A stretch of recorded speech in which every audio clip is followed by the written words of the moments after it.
어떤 고등학생의 아버지가 아이의 상담을 위해 학교를 찾아왔습니다. 아버지가 역사를 가르치고 계신 담임 선생님과 아들에 관하여 이야기하다가 선생님께서 이렇게 물었습니다. 선생님, 우리 아들의 역사 과목 성적은 어떻습니까? 그랬더니 선생님이 아버지께 되묻습니다. 아버님은 학교 다닐 때 성적이 어떠셨는지요? 그러자 아버지는 머리를 극적이며 머쓱하게 대답했습니다. 저야 형편이 없었지요. 그러자 담임 선생님은 아버지를 바라보시면서 이렇게 말씀하셨습니다. 역사는 반복되는 것입니다. 여러분은 역사를 통해서 무엇을 배우고 계십니까? 역사는 우리가 살아온 과거의 사건을 가르쳐 준 것만으로 끝나지 않습니다. 우리가 과거의 사건만으로 역사를 바라보고 아무런 교훈을 얻지 못한다면 과거의 오류와 비극은 오늘과 내일이라는 역사의 장에서 그대로 반복될 수밖에 없는 것입니다. 따라서 우리가 과거의 역사를 통해서 오늘 우리 모습을 바라보고 옛 선조들이 경험했던 실패와 성공을 통해서 우리의 삶의 교훈을 삼는 것은 매우 중요한 것입니다. 광야에서 40년간 가까운 그 시간을 보낸 이스라엘 백성들은 이제 요단강만 건너가면 그토록 고대하던 약속의 땅 가나안 앞에 이르렀습니다.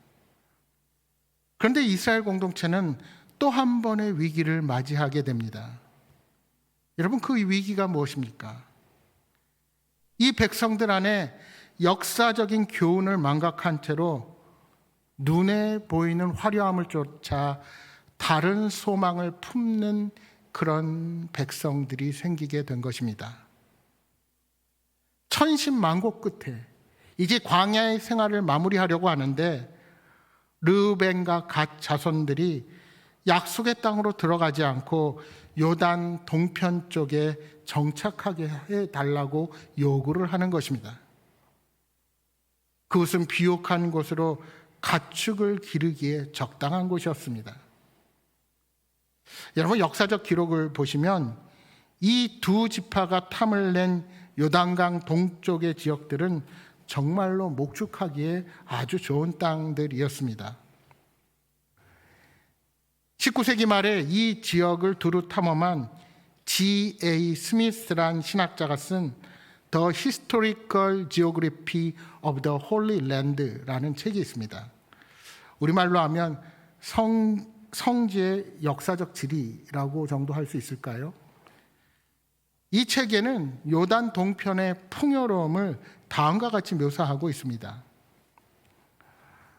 팔레스타인 동부 지역에 대해 우리의 기억 속에 줄줄이 남아있는 장면들은 뜨거운 햇볕 속에서 길앗의 시내들 속에 가축대들이 들어가 있거나 저녁 때쯤 우리가 마을의 우물가 가까이에 있는 천막 속에 앉아 있을 때 목자의 피리 소리가 저 멀리 들리면 갑자기 양, 염소, 소 등이 언덕 모서리에서 나타나 비탈길을 내려와서 구유에서 자기 차례를 기다리곤 하는 것이었다. 요단강 주변에서 우리는 거의 항상 소떼의 낮은 울음소리나 목자의 피리 소리를 들을 수 있었다. 이 G.A. 스미스라는 학자가 증언하는 것처럼 기본적인 사실관계에서 당시 많은 소떼와 양떼를 소유했던 르우벤과 갓 자손들이 목축하기에 좋은 이 땅을 달라고 요구하는 것은 충분히 납득이 가는 일이었습니다. 이 요단 동평의 땅은 무엇보다도 이스라엘 백성들의 대적이 적은 평화의 땅이기도 했습니다. 하지만 무엇이 문제입니까?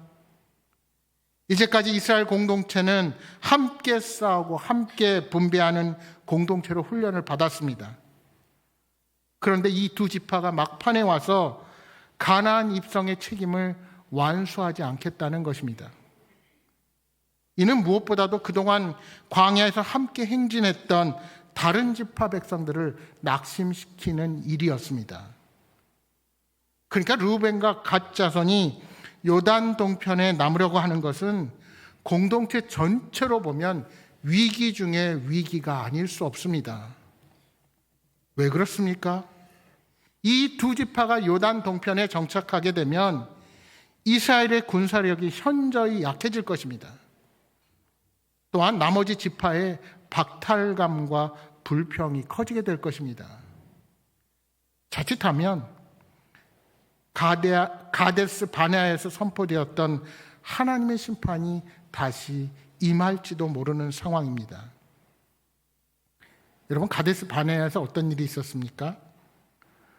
가나안 땅을 정탐하러 떠났던 10명의 정탐꾼들이 40일 동안 온 땅을 두루 탐색한 후에 12명 중에 10명, 2명으로 의견이 충돌하고 말았습니다. 여호수아 갈렙을 제외한 10명의 정탐꾼들은 그 땅을 악평했습니다. 결국 이스라엘 백성들은 낙심의 마음으로 가득 차게 되었습니다. 여러분, 낙심한 사람들은 하나님의 약속에 대한 신실성을 저버리게 되어 있습니다. 그래서 백성들은 하나님의 약속을 저버리고 다시 애굽으로 돌아가기를 바랬습니다. 결국 이것이 하나님을 진노하게 만들었고, 가나안 땅을 정탐했던 40일은 광야에서 방황하는 40년이 되어버리고 말았습니다. 그리고 그들이 낙심 가운데 내뱉었던 말처럼 우리는 가나안 땅에 들어가지 못할 것이라는 말이 말 그대로 이루어져서 출애굽 1세대는 광야에서 그들의 생애를 마치고 말았습니다.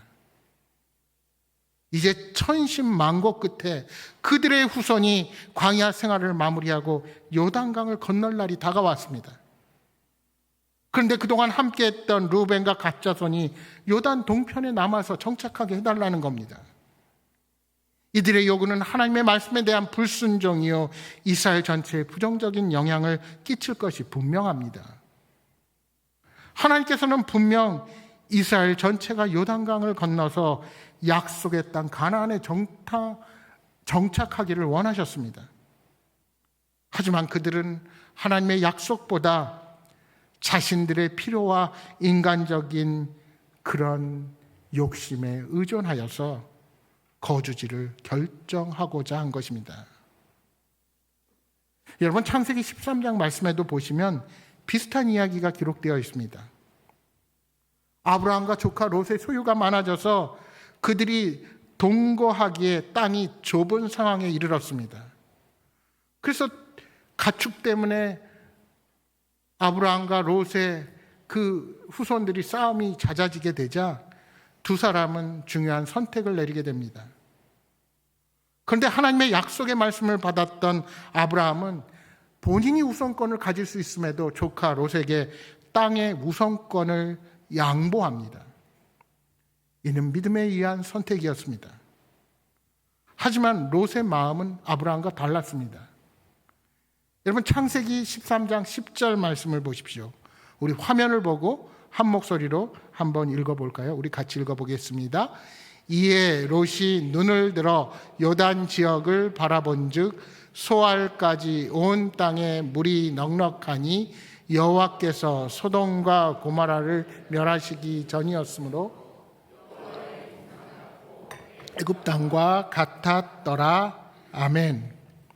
여기에 롯이 눈을 들어 요단 지역을 바라본즉이라는 표현은 그가 자신의 필요와 인간적인 시각에 의존하여 거처를 선택했다는 것입니다.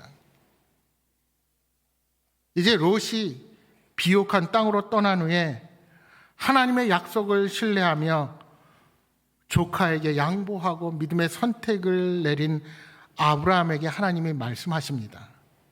계속되는 13장 14절 15절에 이렇게 말씀합니다. 롯이 아브라함을 떠난 후에 여호와께서 아브라함에게 이르시되 너는 눈을 들어 너 있는 곳에서 북쪽과 남쪽 그리고 동쪽과 서쪽을 바라보라.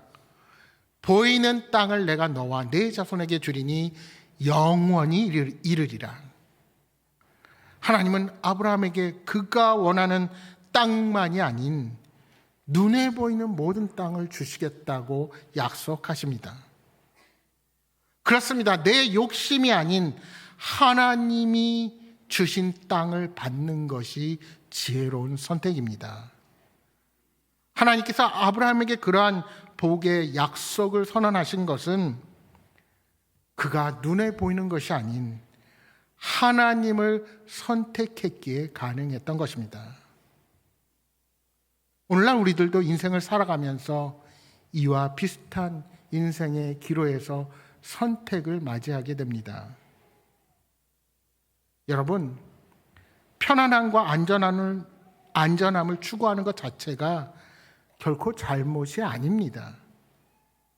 문제는 그것이 하나님의 뜻보다 우선시할 때입니다. 하나님이 주신 약속, 이미 하나님께서 가야 할 길을 보여주셨는데 그 사명, 즉 약속의 땅을 향하는 것을 포기하고 그저 내 필요와 욕심에 따라 그저 지금 있는 그 자리에 주저앉는 것이 문제가 되는 것입니다. 많은 성도들이 신앙생활을 하면서도 세상의 편안함을 추구합니다. 교회의 사명보다 세상의 성공을, 하나님 나라의 확장보다 개인의 안위를 더 중요하게 여기는 경우가 많습니다. 이것이 바로 르우벤과 갓 지파 자손들이 빠진 유혹이라 할 수 있습니다. 그러니까 르우벤 자손과 갓 자손의 행동은 결국 경제적인 이유로 인한 선택, 즉 스스로의 힘으로 모든 자손들을 일구고 지키겠다는 세상적인 가치관에 기초한 것이라 할 수 있습니다. 하나님은 이미 그들에게 약속해 주셨는데 그 약속을 기다리지 못하고 눈에 보이는 그 편안함 속에 그들은 주저앉고자 요구했던 것입니다. 본문 6절과 7절에 이렇게 말씀합니다. 모세가 갓 자손과 르우벤 자손에게 이르되 너희 형제들은 싸우러 가거늘 너희는 여기 앉아 있고자 하느냐? 너희가 어찌하여 이스라엘 자손에게 낙심하게 하여서 여호와께서 그들에게 주신 땅으로 건너갈 수 없게 하려 하느냐? 여러분, 한 사람의 선택이 한 공동체 전체에 미치는 영향을 생각하는 자가 지혜로운 자입니다. 르우벤과 갓 지파 자손들이 빠지게 되면 나머지 지파들은 가나안 정복 전쟁에 수적으로 불리해 줄 뿐만이 아니라 무엇보다도 심리적으로 위축될 수가 있었습니다. 여러분, 우리는 때로는 나 한 사람쯤이야 하고 대수롭게 생각합니다. 그러나 여러분, 모든 일의 변화는 한꺼번에 이루어지는 것이 아닙니다. 누군가의 작은 움직임으로부터 공동체 전체가 영향을 받게 되었습니다.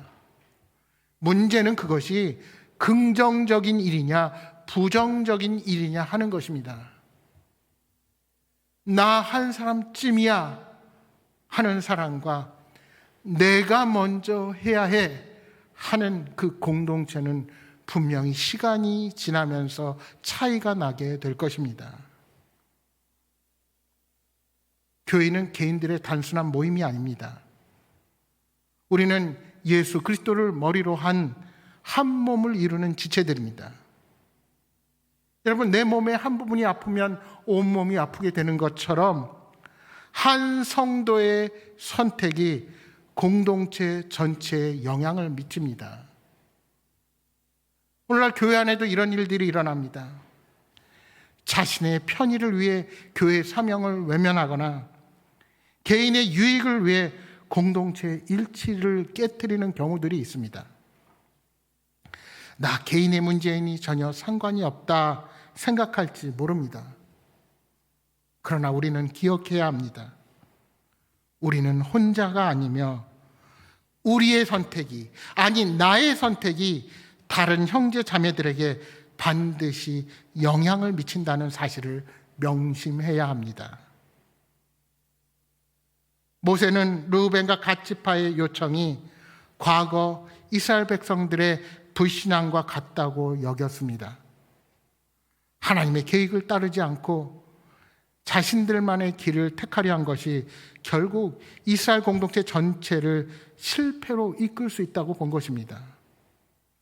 그래서 모세는 매우 강한 어조로 그들을 비판하고 40년 전에 가데스 바네아에서 일어났던 일을 상기시키는 것입니다.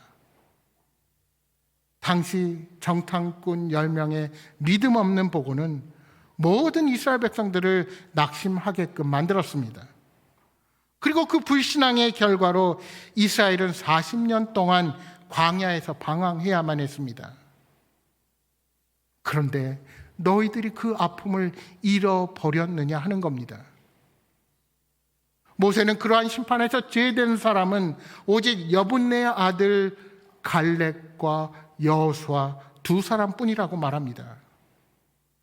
여러분, 이 두 사람이 심판에서 제외되었던 이유가 무엇입니까?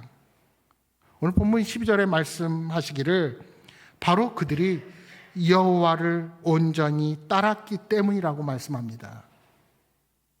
따라서 10명의 정탐꾼이 걸었던 불신앙과 불순종의 길을 걷지 말고 돌이켜서 갈렙과 여호수아의 본을 따르라는 권면인 것입니다. 15절에는 이렇게 말씀합니다.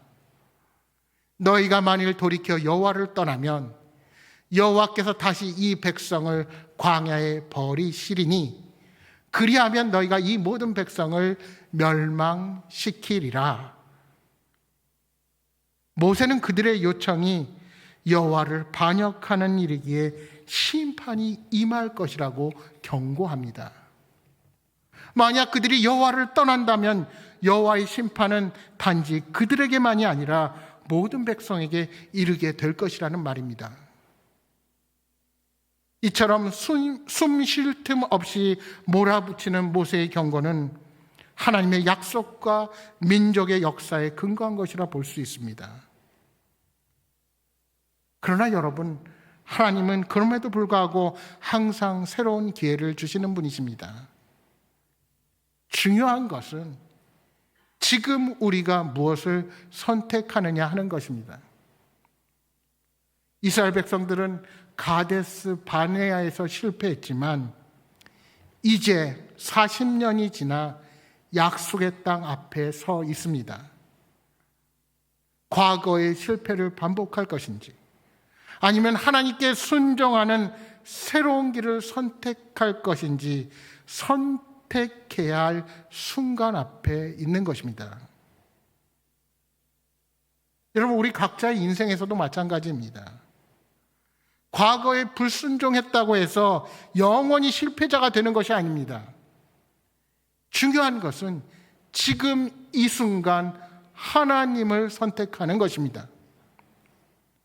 여기서 하나님을 선택한다는 것은 어떤 의미입니까?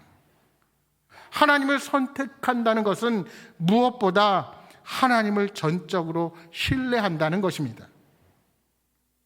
나의 이해를 넘어서는 상황 속에서도 우리의 계획과 다른 방향으로 이끄시는 하나님의 모습이 보인다 할지라도 하나님의 선하심과 하나님의 지혜로심과 보호하심을 끝까지 신뢰하며 믿음의 길을 걸어가는 것입니다.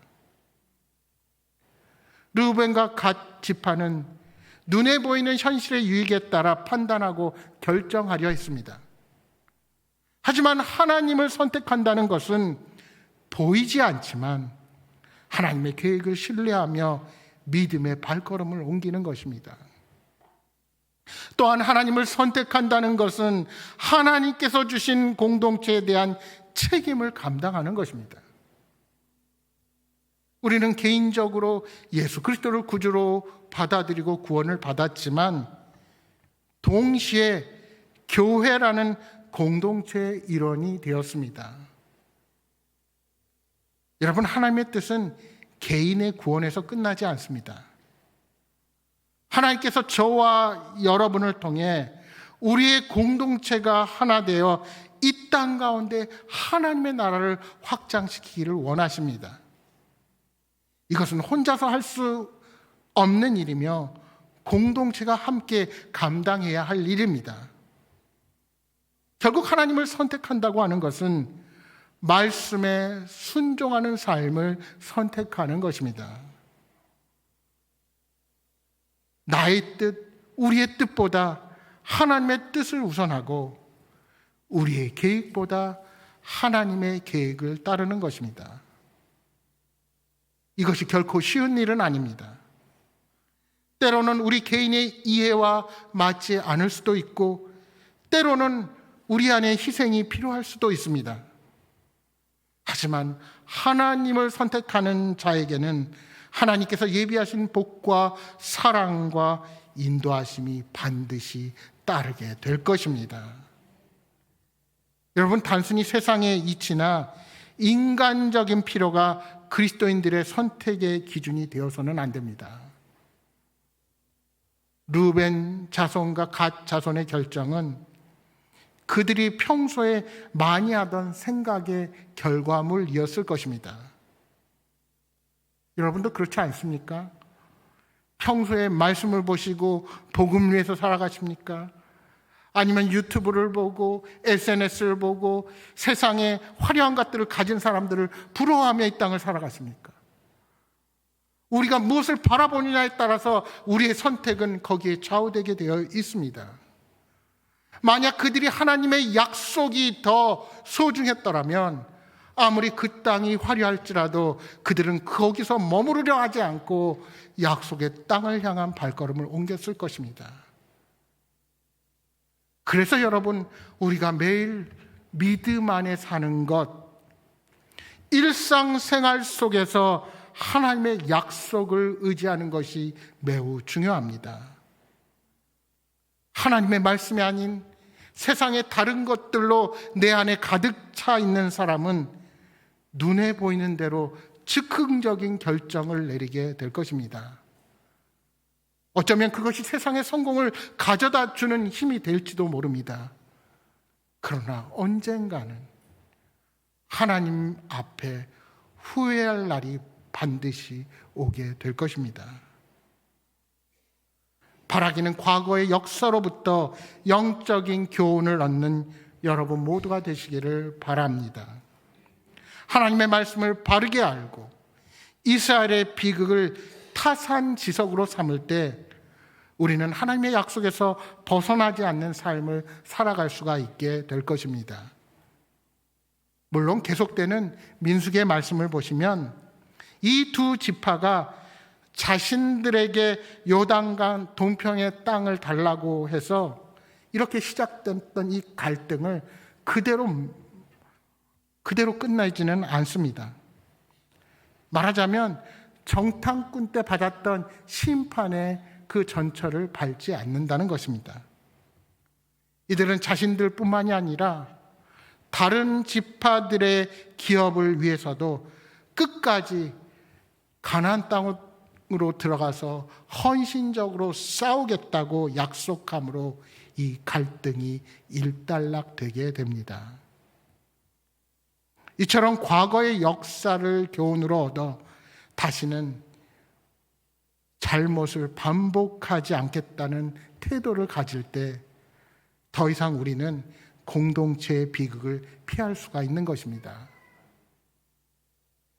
영국의 정치가 윌리엄 윌버포스는 영국 역사에서 별과 같이 빛나는 정치가입니다. 지금도 영국 어린이들에게 제2차 세계대전의 영웅인 윈스턴 처칠보다 더 존경하는 인물이 윌버포스라고 그렇게 그들은 자랑스럽게 말한답니다. 그는 1780년에 21살의 어린 나이로 영국 의회 역사상 최연소 하원 의원이 되었고 그 후 41년간 국회의원으로 일하면서 영국 사회에 큰 영향을 미쳤습니다. 특히 그의 가장 큰 공헌은 당시 공공연하게 행해지던 노예 제도를 폐지시킨 일입니다. 당시 영국은 아프리카 흑인들을 노예로 잡아와 팔았습니다. 영국의 귀족들과 부자들 대부분이 노예 무역을 통해 수익을 올렸고 그것이 영국 국가 수입의 무려 3분의 1이나 차지했습니다. 이런 노예제도는 오랜 시간 지속되어 온 뿌리 깊은 관습으로 모두에게 당연한 것으로 여겨지고 있었습니다. 그러니 영국 사회는 말할 것도 없고 영국 교회까지도 노예 제도를 용인하는 분위기였습니다. 하지만 윌버포스는 하나님의 시각으로 세상을 바라보았습니다. 그는 예수님께서 말씀하신 하나님의 나라가 이 땅에 이루어져야 한다는 그 믿음에 헌신한 사람입니다. 어쩌면 그가 노예 폐지 운동을 하지 않았더라면 영국 수상이 될 수도 있었습니다. 하지만 그는 오직 세상적인 출세가 아니라 어떻게 하면 부활하신 예수를 잘 따를 수 있을까에 관심을 집중했습니다. 그래서 사람들의 인기보다는 하나님의 정의가 바로 서는데 온갖 노력을 다 했습니다. 그래서 국회에서 150회 이상 사람들의 회개를 촉구하는 발언을 했습니다. 그가 이렇게 말했습니다. 기독교 국가를 자처하는 영국이 돈에 눈이 멀어 노예 제도를 자행하고 있습니다. 영국이 진정으로 위대한 나라가 되고자 한다면 하나님의 법을 지켜야 합니다. 노예 무역은 분명 하나님의 진노를 사는 일입니다. 그런 가운데 그는 많은 어려움을 당할 수밖에 없었습니다. 왜 안 그렇게 했습니까? 온갖 기득권들이 그의 주장을 무너뜨리려고 얼마나 노력했겠습니까? 사람들의 비난을 받고 가장 친한 친구들조차 그에게 등을 돌렸습니다. 그러니 정치적인 박해도 클 수밖에 없었습니다. 하지만 어느 부활절 아침에 윌버포스는 일기장에 이런 글을 썼습니다. 예수 부활 찬양, 예수를 다시 살게 하신 이 위대하신 하나님의 말씀 앞에 서게 되니 다른 모든 것은 내 눈에 아주 작게 보인다. 나를 부르신 당신의 뜻을 이 땅에 이루기까지 부활하신 예수여 저에게 능력을 주옵소서. 하나님께서 저에게 능력 주시기를. 마침내 1807년에 노예 폐지 법안이 영국 상원과 하원을 통과했습니다. 이 승리를 두고 아일랜드 역사가인 윌리엄 레키는 세계사에서 가장 고결한 사건 중에 하나라고 평가했습니다. 완전한 노예 해방은 1833년에 윌버포스가 죽기 사흘 전날 이루어졌습니다. 윌버포스는 임종의 자리에서 이 소식을 듣고 이 일을 이루신 하나님을 찬양하면서 세상을 떠났습니다. 그는 하나님의 빛으로 정치를 했고 세상을 바꿨습니다. 그것이 오늘 우리 그리스도인들이 따라야 할 정신입니다. 우리는 매일 선택의 순간을 맞이합니다. 편안함을 택할 것인가? 하나님의 뜻을 택할 것인가? 개인의 유익을 추구할 것인가? 공동체의 사명을 감당할 것인가? 과거의 실패에 머무를 것인가? 새로운 순종을 선택할 것인가? 무엇보다 우리의 선택은 하나님이 기뻐하시는 선택이 되어야 합니다. 나의 인생은 내가 주인이 아니라 하나님이어야 하고 그분께서 가르쳐 주신 대로 그 약속을 바라보며 믿음의 발걸음을 옮기는 지혜로운 자들로 서시기를 소망합니다. 바라기는 하나님의 약속을 의지하여 삶의 어떤 어려움도 주님이 주시는 참 평안의 마음으로 다 극복하는 지혜로운 신앙인들로 서시기를 바랍니다. 새롭게 시작하는 이 6월 한 달, 주님과 동행하는 복된 나날이 되시기를 주님의 이름으로 축복합니다.